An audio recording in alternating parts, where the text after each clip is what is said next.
ஜனநாயகனின் தீவிர ரசிகரான சமூக ஆர்வலர் அன்னை வி.டி. சரவணன் அவர்கள் கடந்த 5 ஆண்டுகளுக்கு மேலாக ஸ்ரீவைகுண்ட தொகுதி மற்றும் அதன் சுற்று வட்டார பகுதிகளில் உள்ள ஆதரவற்ற ஏழை எளியவர்களுக்கு இல்லம் தேடி இரவு உணவு திட்டத்தை ஏற்படுத்தி உணவு வழங்கி வருகிறார்.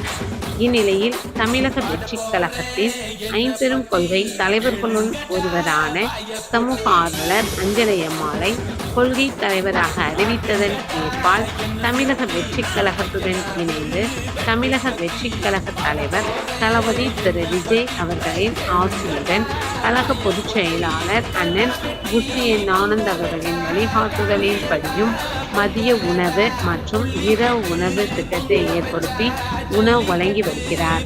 19/1/2026 அன்று ஸ்ரீவைகுண்டம், கோட்டைக்காடு, குண்டேலூர், ஏரல், கீழமங்கலக்குறிச்சி, திருத்தொண்டநல்லூர் ஆகிய பகுதிகளில் உள்ள ஆதரவற்ற ஏழை எளியவர்களுக்கு மதிய உணவும் அண்ணா நகர், கொட்டாரக்குறிச்சி, ஆறுமுகமங்கலம், அரசன்குளம், மாரமங்கலம், இடையர்காடு, தளவாய்புரம், சம்படி காலனி, மேலச்சம்படி மற்றும் அதன் சுற்று வட்டார பகுதிகளில் உள்ள ஆதரவற்ற ஏழை எளியவர்களுக்கு இரவு உணவும் தமிழக வெற்றிக் கழகம் தூத்துக்குடி மேற்கு மாவட்டம் ஜனநாயகனின் தீவிர ரசிகரான சமூக ஆர்வலர் அன்னை வி.டி. சரவணன் அவர்களின் சார்பில் அன்று 216 நபர்களுக்கு உணவு வழங்கப்பட்டது.